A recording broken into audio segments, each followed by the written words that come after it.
Hello everybody, I'm going to be assembling my bottom end upgrade kit that I designed for the Bamboo Labs AMS-1. So let's get straight to that. This is going to be a bit of the behind the scenes of how I make this product for everybody. So first what I do is I clean up the part, make sure that there's no more supports in it and that it will function properly. Then I grab the lever. This lever, everything is made out of ASA. I take my 2mm by 10mm dowel pin. That is our hinge mechanism right here. I'm going to slide it in right into place and push it in, and it should just go right in pretty easily. Sometimes it's a bit hard. I like to use a tool to help push it in. Let's see here. Perfect. Now it's in. Now I'm going to put in the threaded inserts. My soldering iron, it heats it up and it goes in. Try to flip it over so I can get it as straight as possible with a hard surface. Take the second one, going to put that on. It's going to melt in from the heat.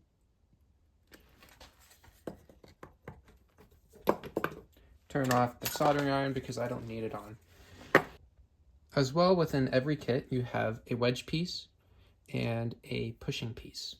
Same with the cap that goes on top of the part.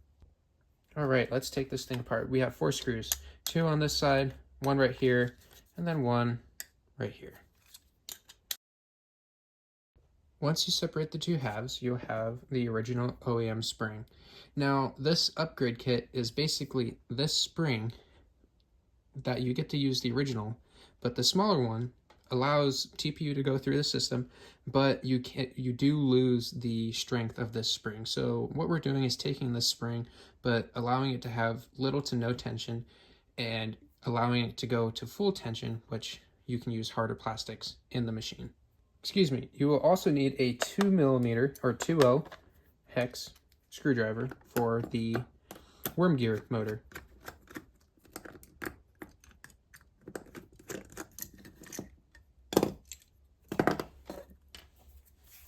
Once we have everything out, it's time to reassemble the part. We're going to start with the worm gear.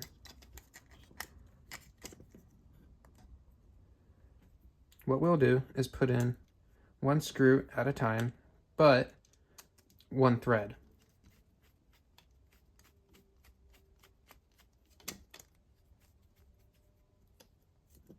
What this allows is a simple securing system because this is very tight. It is 3D printed, and we want to make sure that we're adhering this properly. Once you get the second screw started to thread, you can tighten everything down as it is locked in place already. Perfect. Now we have the 2 halves connected, almost. What we're going to do is gently squeeze, give us some room, come in, push the brass out of the part,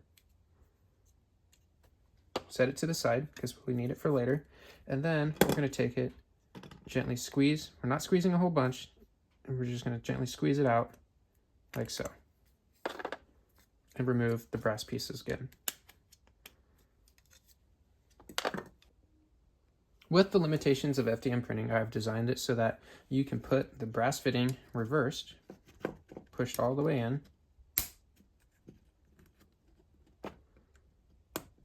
like so.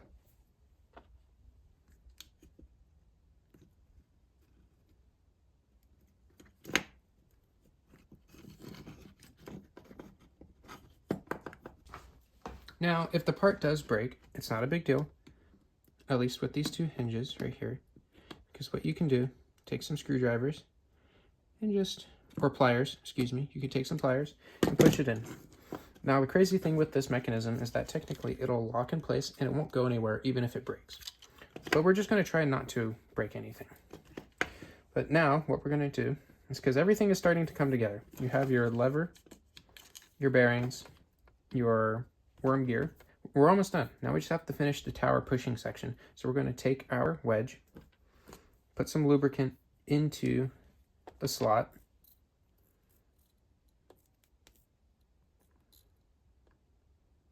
And it's okay if it's a good amount.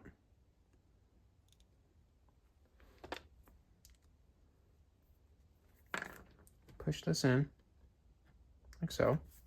We're going to take the spring, the OEM spring, not any other spring, but the OEM spring, and we're going to push it into place. We're going to put the cap on, like so. We're going to take the little tiny 6mm tall hex screw, tighten it down, and to test the functionality, we're going to put the long 20mm screw in. And this will, as you can see, put tension on the spring and push the lever forward. As you can see, it's got full tension right here. It's not going to move anywhere. But when we retract it,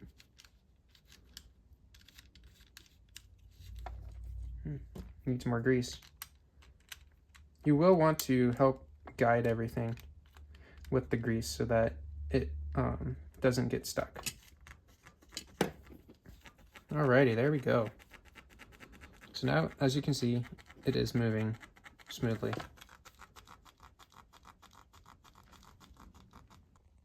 Alrighty, we're almost finished. So now we're going to take our gears, gently squeeze, push it into place, and then let it slide. Now, if these two pieces break, what I found is that nothing bad will happen. It does get locked into place with this section of the AMS feeder unit.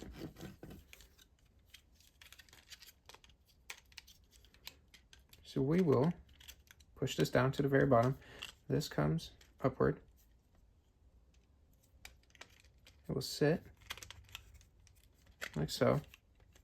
So we're going to try to feed it back here. And we're going to make sure that the tension set gets pushed down. Perfect. And now it's in. Almost. We have to screw everything down. So my first suggestion with the screw to put in first is the one at the very bottom. This holds everything together quite nicely. So we will put it in. Not too tight to strip the threads. We're going to put in the second one right here. Just snug. Now the third and fourth, we do have to be careful. I did reinforce it, but if you push things too far, things break. So we're just going to let it go in, start cutting its own threads. And once it's flush with the plastic, we're done. Same thing for the very final screw.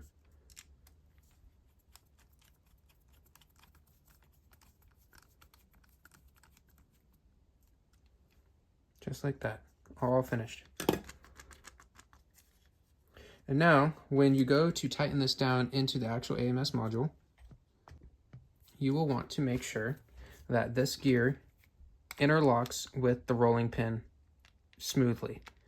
Because if it doesn't, it won't move anything. So my greatest suggestion is do these two screws first, then these ones. And then if you have any issues, loosen, tighten everything down accordingly from left or front to back, whatever way that you'd like, until you get it to latch into gear properly. Here, it is already into gear, it's in the correct location, and we're fine. Regularly lubricate the wedge and the spring and the lever. When you're ready to go back into near full tension on the feeder unit, just screw it down. As you can see, it's going back. And once you put plastic in, you can feel the original tension. I hope you guys enjoyed this video and you found it helpful for your assembly process. If you have any questions or answers or anything, shoot them down in the DMs or the comment section, or just email me at hangar12customs